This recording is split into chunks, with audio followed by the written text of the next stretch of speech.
Hello everybody, this is your good buddy DJ Clive, a triumphant DJ Clive, the RANMA 1/2 character profile guy.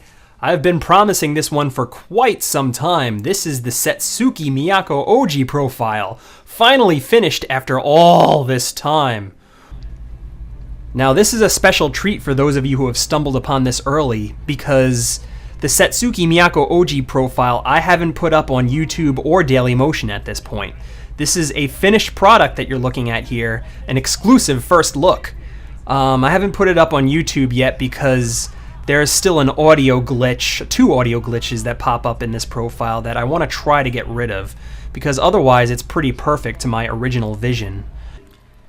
And you know, I have so many stories in my head right now about, you know, all the background details and the production of this profile, and I'm having a real tough time getting them out because I want to say everything at once, because it was such a trek getting to this point, getting to see the actual finished product. This profile was a real test of my abilities, and you know, to a point I like to think of all my profiles as tests, as they kind of increased in difficulty as they went. That's my own doing, but this one I would consider my final exam, because it took all the tricks that I've learned over the years. I mean, this is 4 years going. It took all the tricks and just rolled them up into one, and now we're here at this immensely complicated profile. In the initial stages, it wasn't supposed to be this complicated.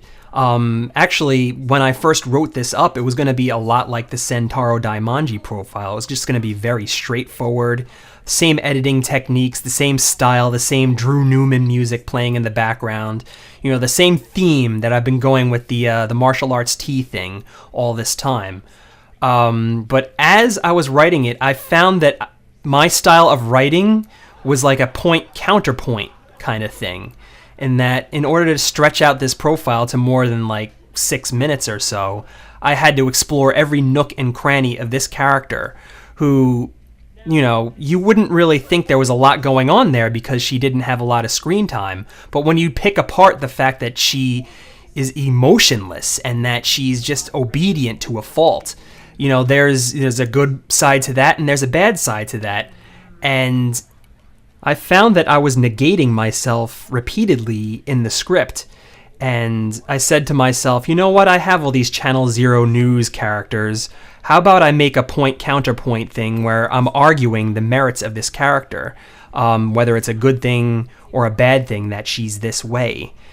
And I knew that I couldn't just make it another Channel Zero News broadcast. I knew I had to do something different, and the thing that I kept going back to in my mind was a morning show in the style of The View, where it's just 3 cackling yentas just screaming and laughing over each other. So that thought would not go away, and you know, when I get a thought in my head, it becomes a dangerous, dangerous thing. And I knew that the alternative, if I wasn't going to go with this bold vision, I would have to just go with the same old, same old. And in my mind, at this point in the game, that really didn't cut the mustard. And so began a 4-month-long journey to try to get this thing done. And it was a lot of different challenges all piled on top of each other. For one, the green screen. For those of you who have been paying attention to my profiles, you know that my green screen normally doesn't look very good. My Hiroshi and Daisuke profile, my Yotaro profile. I mean, I know the techniques needed to make the green screen look good, but the places where I've ended up, like in my old apartment and now my house, they haven't really been conducive to doing green screen.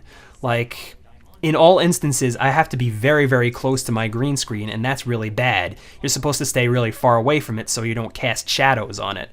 And this profile was no exception. It was tough. My original intention was to bring the green screen outdoors so I can have all the room that I need. But because of wind and just shadows being cast by the sun and the trees and everything like that, I could never get it done.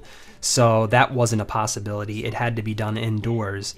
Editing this profile ended up being a real bitch, because I was working with a very strict time window, I could only do this profile once a week because of my work schedule and the fact that I would really prefer to be alone in my house to do this.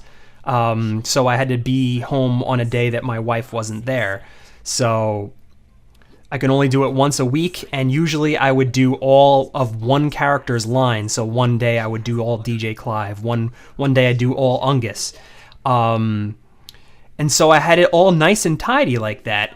But then when I started putting the pieces together, it didn't flow. It didn't look like the characters were reacting to each other. It didn't really, like, from one cut to the next, like, you'd see a character change positions. So I had to go and do a lot of cleanup shots in the interim, and that took a lot of time. And you could see, actually right now, just looking at DJ Clive's hair, it has grown a lot longer from the first time that we saw him.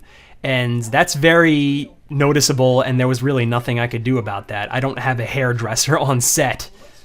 In fact, I'll spoil a little ways that I got around some mistakes that I made. DJ Clive, you might notice there are some scenes where my shirt is backwards because one filming session that I did, I was facing the wrong way the entire time, and I'm gasping. I'm like, oh my God, all this work that I did this day, I can't use it anymore. But what I did was I mirrored it, and I just put it on the opposite side of the screen, and it looks pretty good, but you know, you might notice that the Decepticon symbol on my shirt is on the wrong side. I did that, actually, I made that faux pas with Ungus too, and I ended up having to scrap a whole day's worth of filming because I was facing the wrong side. Like, I wasn't facing where DJ Clive would be, I was just kind of staring off into space. And I don't know what I was thinking when I filmed that, which really kills me because I think I nailed the lines that day. Also important to keep in mind that my green screen setup is in my dining room, which meant every time I had to do this green screen, I had to move chairs, I had to move tables, move furniture. It was about an hour's worth, actually not an hour, I'm exaggerating, about a half hour's worth of prep just to get this green screen situated, and I was dealing with a very strict time window, like I said. So, and this was after work, and you know, I'm a male person by day, and I'm exhausted when I get out of work, but I keep saying to myself, if I don't do it now, when am I going to get a chance to do it, you know? So I would have to bite the bullet many a day, and there are some scenes, like with Ungus, where you can tell I'm kind of tired, I'm kind of beaten down. But I tried to keep the stiff upper lip and make it happen. And some days it was easier than others. As far as editing goes, I have a lot of extra scenes that didn't make it into the profile, especially the scenes of DJ Clive and Ungus Gakavester arguing, because I had to try to make it sound realistic. You know, I would splice certain things together and cut certain things out, but there's a lot of scenes of just the three of us just screaming back and forth, and poor Ballpeen in the middle just like looking awkward, that I ended up not using. There was one point where Ungus was screaming at DJ Clive, why not go back and fix the Shirokuro profile because you screwed it up so bad. And DJ Clive was retorting, look at you, you're just, you know, you're a greasy child molester type. And it just got really heated, and none of those scenes made it into the finished product. But I think that goes with a lot of profiles. I mean, I like to do and redo lines ad nauseum to see, you know, what ends up working. And sometimes a lot of the stuff that I ad-lib ends up in the profile. Now, as for another challenge that went into making this profile was the background. I was on Facebook asking all my friends, I was asking Jara if they knew anywhere where I could find a morning show set. And going on Google search, I found lots of sets, lots of pictures of sets, but they all had chairs and they all had stuff in the foreground that would have just been in the way. So none of it was usable. What I had to do was I had to make my own set out of just like simple shapes, and I think for the most part it came out pretty good. The video you see in the background is just stock footage of a cityscape and a ship going by. And you might, if you stare at that ship, you'll notice that it really doesn't get anywhere. What I had to do was, it was a short clip, so I had to loop it and fade it into each other. And occasionally you'll see the ship it'll start to gain some ground, and then it'll just fade back to where it was. So the poor little ship just can't get to its destination. Now that background, I owe the creation of that background to my new program, as well as my this entire profile. My new program, Avid Studio, which is great at doing many things. It's a very versatile program. Anything that you really can picture in your mind, you can recreate. The thing is, it's not very user-friendly at all. So I found myself going back to Pinnacle Studio to do my simple editing. All the complicated shots you see, like this one, were done with Avid Studio, which is, a bionic program compared to everything else, but it's not very user-friendly. It took me hours to do simple things. And I recommend it to anyone out there who wants to, add special effects to their videos. But when it comes to simple editing, Pinnacle Studio is the way to go. One unforeseen glitch that came from Avid Studio was it has a freeze frame feature.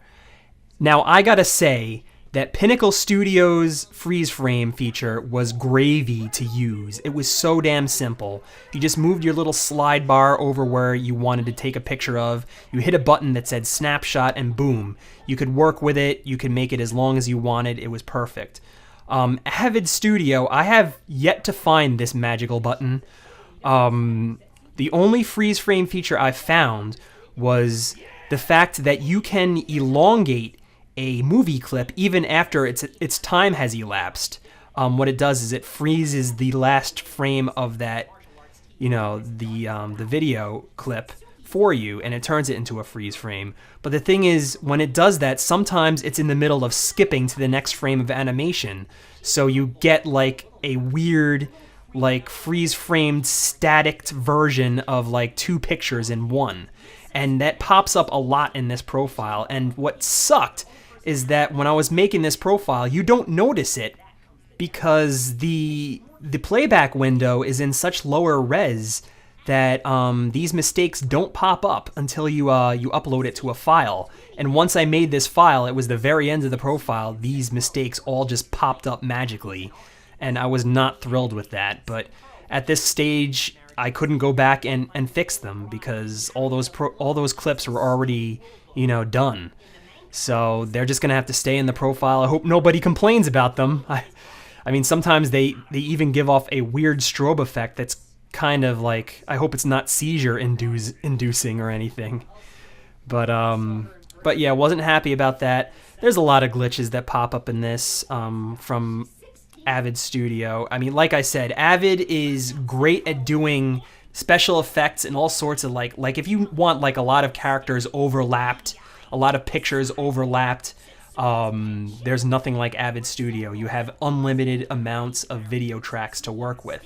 But when it comes to simple editing, stay far away from this program. It is horrific. Every simple thing, I'm telling you, is a back-breaking chore. Here's where that audio glitch is. There's a little double talk from Ungus there. I don't know why that happens, but that's just another unforeseen effect of my equipment. And I pull my hair out over this kind of stuff. My program's screwing with me and having to, set up the green screen and having to redo lines because they're all screwed up. But I wouldn't be doing any of this if I didn't have fun doing it. And this profile, amidst all its hardships, it really was a lot of fun to do and a lot of fun to see it, grow from the little seed that I planted 4 months ago into what it became, which is probably bigger a vision than even I thought of in the beginning. And maybe even bigger than anything that I thought I could accomplish. I hope people get this profile. I can imagine a lot of people skipping over this profile because it's such a trite character. I can't imagine too many Setsuke Miyako-Oji fans out there. But, you know, and I hope the fans that are out there who would, you know, click on this and give it a watch wouldn't, you know, tune out halfway through, because I know the jargon can probably get a little overwhelming sometimes, but, you know, I threw in some comedy there to break up the information dump, and, you know, I just hope that in the end I was able to deliver an entertaining product rather than just a marvel of my my green screen equipment and, you know, me proving what I could accomplish. And this last gag you see here is kind of my statement towards morning shows and The View in general, that they're all just clucking hens in the end.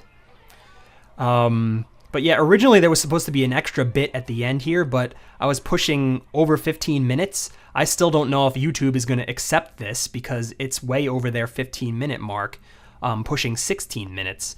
So if I add anything else to the end, it's definitely not going to be accepted. So I'm going to have to put that up as its own separate thing, unfortunately. But on Dailymotion, you'll see it all the way it was originally intended. Always can count on Dailymotion for that. So this is DJ Clive. The next time you see me, it will be the Ranma Sao Tome profile. I know it's going to seem like I'm taking breaks, but I never take a break. I'm always working. So, ta-ta for now. Life is Ranma, guys. See you then.